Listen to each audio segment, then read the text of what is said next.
재밌는 이야기 하시죠. 나는 이제 이분 이야기 할 때만 제일 재밌는 것 같아요. 우리 안철수 씨가 서울시장 출마를 선언했는데 일단 저는 이걸 두 가지 방향성으로 잡고 싶어요. 출마한 것 자체는 좀 웃기다. 시건이라고 하죠. 자기가 한 말을 먹어버리고 금방 그 내용이 바뀌어서 부끄러운 줄 모르는. 사실 안철수 씨가 언론상에 난 서울시장 출마는 뭐라 그랬냐면 절대 안 한다고 그랬어요. 네, 18일만. 그런 이야기를 엄청 많이 했어요. 근데 그거를 국민 여러분께 제 말을 뒤집게 되어서 송구스럽게 생각한다가 아니라 그런 이야기도 없어요. 없이 그냥 서울시장 나갈게. 그것도 야권 단일 후보로 나갈게. 요거 보고 있으니까 되게 일단 웃겼다. 두 번째는 실제로 안철수가 국민의 짐을 당황하게 만드는 거라고 저는 생각해요. 여러 분석이 있을 수 있는데 당황하게 만드는 게 대선 주자는 윤석열이고요. 서울시장 후보는 안철수라면 국민의 짐은 대체 뭐 하는 거냐. 이런 생각이 들 수 있어요. 물론 다른 파괴 효과가 있을 수 있겠지만. 안철수 대표 머릿속에 들어가신 것 같은데 거의. 네.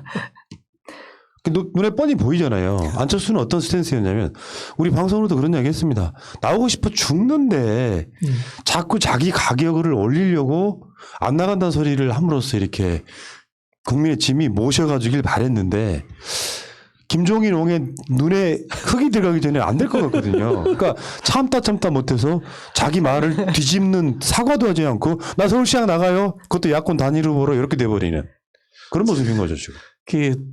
개그 콘서트 없어진 게 안철수 대표 탓인 것 같습니다. 정말 웃기시는 분이요 생각해 보면 제가 그 페이스북에 그걸 썼는데 안철수 대표 회견문에 웃기는 것만 뽑아서 봤어요. 폭주를 멈추는 견인차가 되겠다. 이게 말이 안 맞잖아요. 말이 안 맞잖아요. 폭주를 멈추는 것을 다시 견인해서 가겠다. 앞뒤가 안 맞는 말이야. 이분 뭐 전부 말도 안 돼요. 폭주를 멈추는 네. 폭주를 멈추는 기관차가 되겠다. 이런 식으로 이야기했다. 기관차도 되고 네. 폭주에다가 이 말은 폭주를 멈추는 견인차란 말은 폭주에 박차를 가겠다는 그러니까 말하고 앞뒤가 안 맞아요. 맞는 앞뒤가 안 맞아요. 7부 능선까지 올라가서 다리를 놓겠다. 다리를 강해 놓는 거지. 이럴 땐 사다리를 놔야지. 사다리를 놔야지. 그렇잖아요. 네. 그것도 뭐 박원순 시장님한테 자기가 이제 도와줬대. 결제해야지. 묶은 곳을 풀었다는 뜻이 뭔 말이야. 근데 그 생각에 차라리 내가 뿌린 씨앗을 내가 거두겠다라고 하든가. 이게 앞뒤가 하나도 안 맞아요. 이분 이야기는 들어보면. 근데 목소리는 너무 진지해. 여기 있거든요. 우리 소위 말하면 전성기, 리즈 시절 사람들한테 관심 받는 시기 한껏 자기 주가가 최고점에 있을 때 이걸 설명을 좀 해드릴게요. 안철수 가장 최근 지지율이 리얼미터 조사에서 최근에 2.9% 나왔거든요. 오, 많이 나왔네. 네. 그런데 실제로 2011년에 서울시장 보궐선거 앞두고 안철수 지지율이 50%가 그렇죠. 넘었어요. 네. 그 다음에 어찌어쩌다 보니까 이제 박원순 시장한테 후보를 양보하고 나서는 나름 이미지 좋았습니다. 그러면서 이 국회의원 선거 그 당시 보궐선거 그게 아마 이 노회찬 의원 그 자리에 들어갔던 그 엑스파일로. 나중에 국민의당 후보로 재선에 성공하긴 해요. 여기까지가 나는 안철수의 최전성기였다고 생각해요. 그런데 2017년 대선 19대 대선 때 안철수는 21.41% 3등 홍준표한테도 졌고요. 다음에 2018년 서울시장 선거에서 박원순 시장 52.79 김문수 23.34 안철수 19.55 그러면서 이제 소멸해 가기 시작하고 정당으로 봐도 국민의당이 40석을 확보할 때가 있었죠. 그렇죠. 예. 그러다가 점점 이게 찢어지고 갈라지고 이쪽 붙었다 저쪽 붙었다 하다가 최근에 지역구 없는 3석의 정당으로 전락했는데 스스로가 생각했을 때는 난 안철수 씨 머릿속에 딱 하나밖에 없다고 생각해요. 내가 당이 양당 체제에서 양당의 지지가 쏠려 있다 보니까 나는 아직 잠재력이 있지만 그 양당 어느 쪽이 후보가 되면 대선도 가능하고 서울시장도 가능하다고 생각하는 거예요. 굉장히 자기중심적이죠. 그 마인드밖에 없는 거죠, 네. 지금. 저는 출마 선언한 거 일요일 날 오전에 했잖아요. 근데 언제부턴가 이분이 평온한 일요일 오전을 깨워놔요. 항상 속보, 단독 막 이렇게 해가지고. 근데 기자들이 지난번 추미애 장관님 엄청 싫어하잖아요. 근데 추미애 장관님 그 평일 퇴근 시간에 한다고 막 항의하고 난리 났었잖아요. 네. 뭔가 브리핑할 때. 근데 이분은 항상 주말 일요일 아침에 하는 게 정말 불쾌하고 근데 기레기 아니 그 기자분들이 참 별말 없이 그걸 써준다는 A가 게 아니지. 진짜 일요일날 쉬게 해야지 기자 임마. 그러니까 안철수 대표님 이거 기자들에 대한 A가 아닌 거 아닙니까? 이렇게 해야지. 그리고 굉장히 습관적으로 지금 출마하고 계신 거란 생각이 들죠. 예, 그리고 이 다른 분들 안 하는 얘기를 하고 싶은데 좀 전에 오면서 보니까 또 안내비 또 상종가를 치고 있더라고요. 이게 출마 선언을 하는 순간 항상 뭔가 같이 올라가는 안철수 지지자분들은 어떻게 할까요? 그 안내비 만든 백신이 코로나 백신인 줄 알아요. 웃어주세요. 먹을 수 있나요? 먹을 수 있나요? 바이러스 백신이 그거였구나. 아니 예전 공상과학 영화에 보면은 사람 몸에다가 칩을 넣어버려요. 그런 게 있었어요. 아 참. 그 안철수가 그 출마를 하면서 자기 출마를 하게 된 명분이 지금 문재인 정부가 백신에 대해서 거짓말을 하고 있고 그 출마를 하게 됐다는 거야. 그 백신. 그러니까 난 그렇게 생각했어. 아, 이 사람이 사실 의사라고 해도요. 의사를 떠난 지 오래됐고 난 백신에 대한 이해도가 떨어질 거라고 생각하고 그렇죠. 네. 코로나19 백신하고 V3하고는 다른 개념이 있거든요. 의미가 비슷한 거지. 이런 상황에서 지금 안철수가 출마를 하는데 물론 언론들은 이렇게 분석을 하더라고요. 안철수가 사실상 뭐 무소속에 가까운 소수 정당의 대표로 출마하지만 지명도가 높은 사람이다 보니까 안철수에게 국민의 진 국회의원들이 잡아먹히지 않기 위해서는 안철수급의 그때 서울시장 후보가 나와야 된다라는 논리를 만드는 거죠. 그렇죠. 네. 그래서 유승민이나 오세훈이 출마해서 네. 안철수를 이기고 서로 단일화해가지고 서울시장 선거를 나가게 해야 된다라고 짚일 것 같다고 하는데 어떻게 보세요? 그렇게 저도 들었고요. 저 이제 나름 첩보망을 이렇게 가동을 쫙 해보니까 처음에는 안철수 씨가 본인이 서울시장 후보가 되겠다라는 강력한 의지를 김종인 대표와 국민의힘 쪽에 전달했대요. 전달을 했는데 우리 찰스 맛을 일찌감치 보신 김종인 비대위원장께서 택도 없는 소리 하지 마라. 이렇게 되신 거예요. 그러면서 안철수 대표가 중간에 어떻게 했냐면은 나는 안 나가 서울시장. 난 대선 바로 나가. 이렇게 또 바꿨다가 다시 윤석열이 대선 지지도가 잘 나오니까 제3지대가 또 열리는구나. 이렇게 착각을 하면서 다시 또 서울시장 이야기를 꺼내는 거예요. 근데 이번에는 그쪽에 들어보면은 안철수가 경우의 수를 좀 가지고 있대요.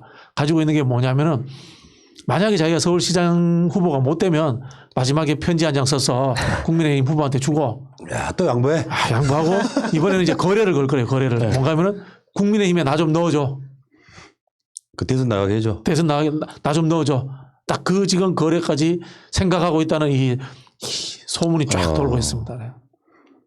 뭐 안철수가 그런 게 있다니까요. 그러니까 예를 들어서 가능성이 무한한 사람인 경우에는 지지율 5%에 머물고 있어도 언론의 스포트라이트를 제대로 받고 예를 들면 당내 경선 통과해가지고 후보를 우뚝 서거나 이 과정을 거치는 거라면 이게 그 생각이 맞는데 예를 들면 어떤 상품을 놓고 국민의힘 입장에서 저 사람을 영입했을 때 우리가 어떤 말하자면 안철수 스타일은요 국민의힘 입장이라면 이용할 때까지 이용해 먹고 용도 폐기하는 용도에 가깝습니다. 그렇죠. 그러니까 이 사람을 키워가지고 우리 쪽 대선자를 만들어야지 하는 그런 가치가 있는 사람이 아니에요. 또 안철수는 착각을 하고 있는 거죠. 아까 말한 심리적으로 보면 내가 거대 양당 후보가 되면 나는 서울시장도 대선도 할 수 있다고 생각하는 마인드 때문에 그러는 건데 실제로 우리가 봤을 때 그런 거거든요.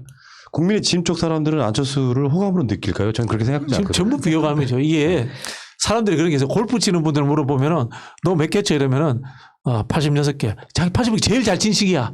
제일 잘 쳐서가 86개인데 그게 자기 평균 에버리지인 줄 알아요. 체중이야. 누구한테 너 체중 몇 킬로 나가? 원래 50kg인데 지금 70kg야. 이렇게 이야기하거든요, 사람들이. 네. 자기 가장 날씬했을 때 50kg를 이야기하면서 현재 70kg라는 걸 잘 몰라. 이 안철수가 딱 그 상황이에요, 지금.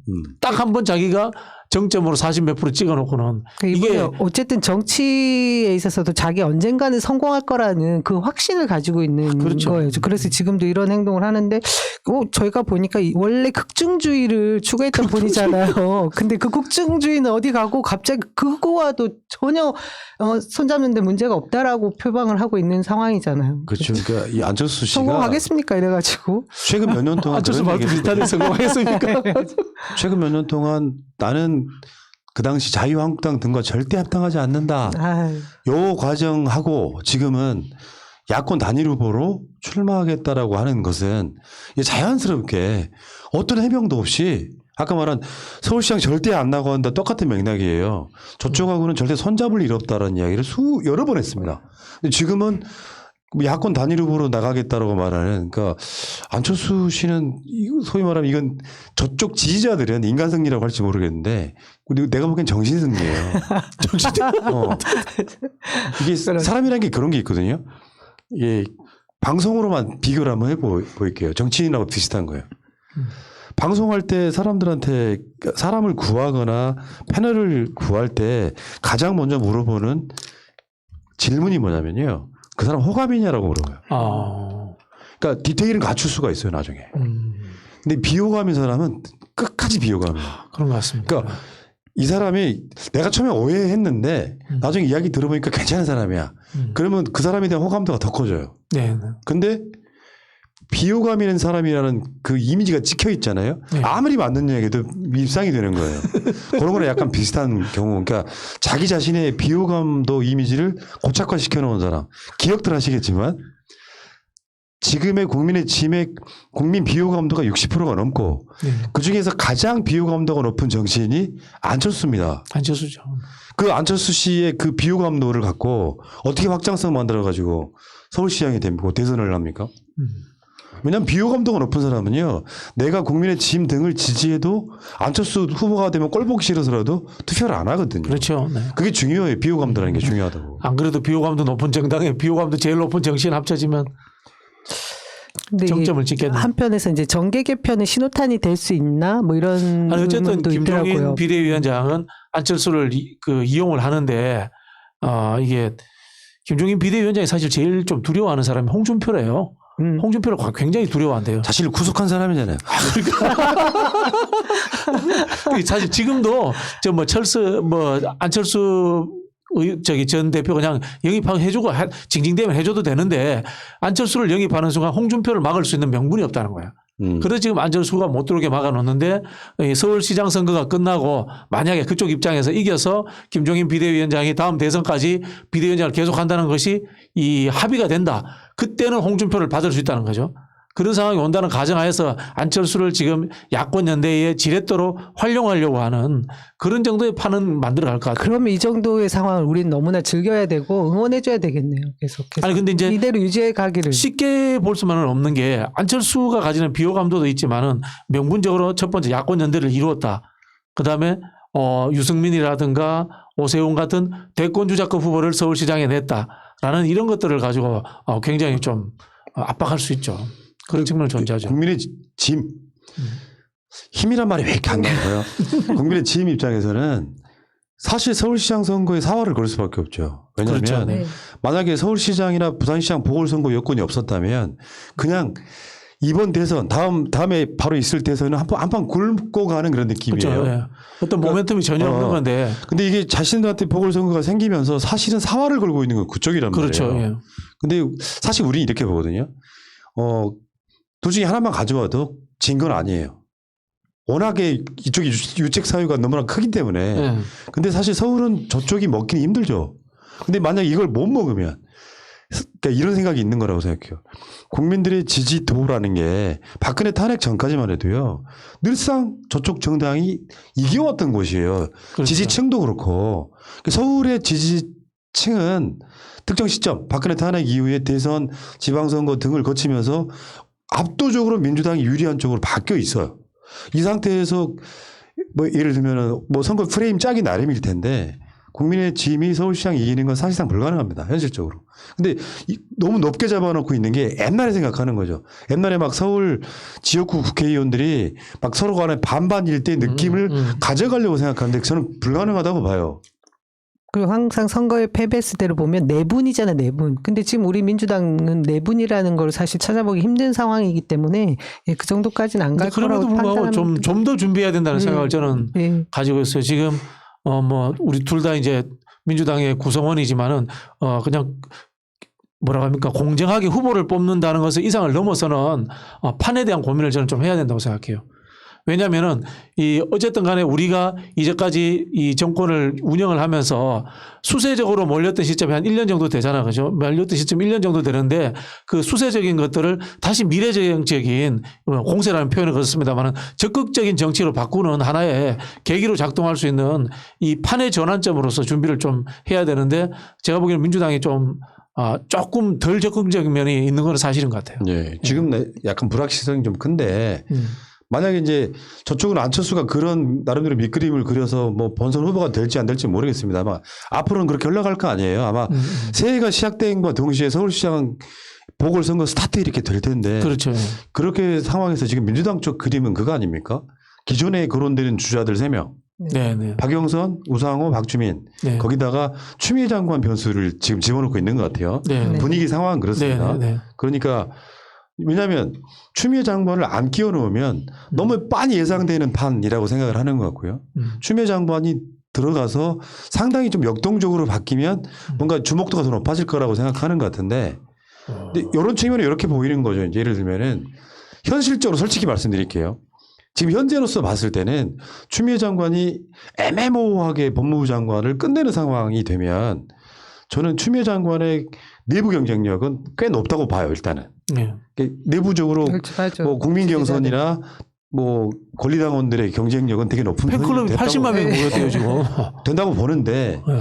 만약에 이게 본선으로 갔을 때 추미애 장관이 뛰어들면 팔은 커지는 건 맞는데 네. 여기 추미애 장관이 본선으로 갔을 때 경쟁력은 저는 박영선 장관에 비해서 좀 떨어진다고 봐요. 근데 그럼에도 불구하고 추미애 장관이 안 나오시더라도 금방 말씀하시는 것처럼 이 판을 있지 않습니까? 새롭게 구성하는 측면에서 추미애 장관님이 계시는 것만 해도 저기 이름에 거론되는 것만 해도 의미가 있어요. 예. 저도 푸나님 의견에 100% 동의하는데 예를 들자면 강경화 장관이라든가 김은경 본부장 이런 분들도 물망에 올라야 돼요. 물망에 올라고 이 선거가 어쨌든 잔치잖아요. 다양한 상품이 나와서 살거리가 많아도 들썩들썩 해야지 이게 재미가 있지.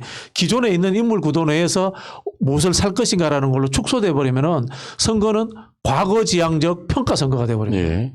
그런 부분에서 저는 새로운 인물이 나와야 된다라는 생각에 좀 점수를 더 주고 싶어요. 예. 그러니까 그러면서 이렇게 한 번 거론되고 그걸 끝나는 게 아니라 나중에 인물군이 또 되는 부분이 있거든요. 그렇죠. 최근에 그 윤희숙 씨가 서울시장 출마를 포기를 했더만요. 네. 아니, 난 그런 거거든. 서울시장과 국회의원 출마는 다른 거잖아요. 최소한 서울시장에 대해서 계속 고민도 해보고 서울의 문제가 뭔지.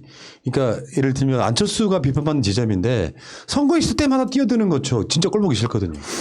어쩔 때는 내가 오히려 우상호 의원 같은 경우는 내가 서울시장 출마를 하면서 다음 총선에 안 나가겠다 정도의 배수의 진을 치고 그리고 나는 서울시장 나가려고 나름대로 공부도 많이 했고 준비도 많이 했다라고 하는 그런 전문성을 보여주는 건 되게 바람직해요. 배수의 진을 치는 건 무슨 의미가 크게 있다고 생각하지는 않습니다. 왜냐하면 이거 아니면 저거 하겠다라는 것도 좋은 방향성은 아닌데 어쨌건 우상호 의원한테는 서울시장 출마해서 고민했던 자기 나름대로의 콘텐츠가 있거든요. 근데 그 상황에 막 어떤 상황이 되면 서울시장에 한 번도 고민 안 해본 사람이 서울시장 나온다고 하는 거 나는 그거는 반대하거든요. 결론적으로 말했을 때 그렇습니다. 그리고 지금 새날 커뮤니티 유튜브 커뮤니티에 방송 들어오기 직전에 투표를 하나 걸어봤어요. 민주당에서 고민하고 있는 것 같길래 42분 전에 올라온 투표입니다. 지금 투표한 인원 2,500명. 여러분이 생각하는 추미애 법무부 장관의 방향성은 1번 윤석열 사퇴할 때까지 법무부 장관 유지. 그러니까 그게 내년 7월이 될 수도 있고 다음 달이 될 수도 있고 여기 81%. 장관 사퇴 후 2021년 서울시장 보궐선거 출마 3%. 2022년 대통령 선거로 직행 13%. 기타 3% 되겠습니다. 현재는 분위기가 이렇다. 근데 2번은 그렇지만 1번하고 3번은 연동될 수 있어요. 네. 저기 같이 선택 가능한 설문이죠. 그러니까 문제는 이게 지금 81%의 압도적인 그게 나오는 거 보니까 야, 그 사이에 벌써 1000명 늘어났네. 득표가 유지되는 거 보니까 추미애 장관은 검찰 개혁의 상징성을 마무리해라라고 하는 그러니까요. 국민들의 의견이 훨씬 더 크다는 거죠. 추 장관님 자, 아니면 이만큼 올 수도 없었고 앞으로 마무리도 하기 힘들 것 같다는 생각들을 다 같이 하는데 그죠? 근데 그 추미애 장관님은 그 유비가 형주 차지한 만큼은 차지했어. 보니까 우리 내에서 그런 것 같아요. 예. 근데 서울시장 후보로 거론되는 것만 해도 사실 근데 이 안철수 후보의 출마가 우리 쪽에 더 좋은 영향을 미칠 수 있겠다는 생각이 진짜 지금 드는데요, 저는. 이게 그러지 않았다. 이 서울시장 건너뛰고 대선으로만 가겠다고 했으면 지금처럼 또 우리 내부에서 좀 더 판을 키우자라는 생각을 못 하게 했을 수도 있으니까. 그렇죠. 예. 아까 저쪽 당 이제 국민의힘인데 윤희숙 의원이 전략적으로 봤을 때 벌써 자기가 안 하겠다고 한 거는 이제 전략적으로 잘못하신 거고 그다음에 우리가 별로 안 좋아하는 잔머리맨이시지만은 김근식 교수 같은 경우에 제가 봤을 때 김근식 교수 그건 뭐 저기 명함도 비대위원장이 주고 뭐 서울시장 나가라고 했겠어요. 예. 그는 한 적 없겠지만 제가 나가는다고 뭐 이야기해도 괜찮겠습니까? 이 정도 했겠죠. 그죠? 또 제가 보기엔 썩 괜찮아 보이는 조은희 구청장 같은 분도 이제 이 선상에서는 이제 빠지게 되는 상황이 될 것 같아서. 아니, 어쨌든 다양하게 후보가 많은 건 좋아요. 무조건. 네. 네. 자, 어쨌건 안철수 씨가 지금 일종의 이제 잔잔한 호수에 살짝 파문을 일으키긴 했는데 되게 반응들이 웃더라고요. 그럼 잘못된 거잖아요. 그러니까 예를 들면 국민의힘 지지자건 민주당 지지자건 야, 안철수 나온대. 뭐 한쪽에서는 가슴이 덜컹. 또 저쪽에서는 와, 박수가 나와야 되는데 양쪽 다 진영이 피식 껄껄껄 이렇게 돼버리면 굉장히 좀 정치를 희화화시키는 거죠. 저분이 한 5년 후에는 어디 기초단체장 나가실 거예요. 네. 그리고 한 10년 지나면은 이거 비하 발언 안 합니다. 어디 구의원 나가실 수도 있어요. 네. 예, 끝까지 하여튼 출마는 하실 겁니다. 정치가 그렇게 무서운 거라니까요. 예. 한번 출마해가지고 맛을 보잖아요. 약 드셨어요. 뽕뽕. 그러니까 참. 뽕 맞았어요. 예. 자, 아무튼 뭐 재밌었다. 뭐 심각하게 받아들이지는 않는다. 오히려 아까 남영희 위원장 내가 되고 표현처럼 있어요. 안철수 성격이나 이렇게 성향상 또 자기가 빈정이 안 되면 되건 안 되건 국민의힘 후보 떨어뜨리려고 고할 수도 있어요. 그런 성향이 있단 말이죠. 잘 그렇게 됐으면 좋겠고요. 고품격 이간질 방송 새날입니다. 잠시 후에 다시 오겠습니다.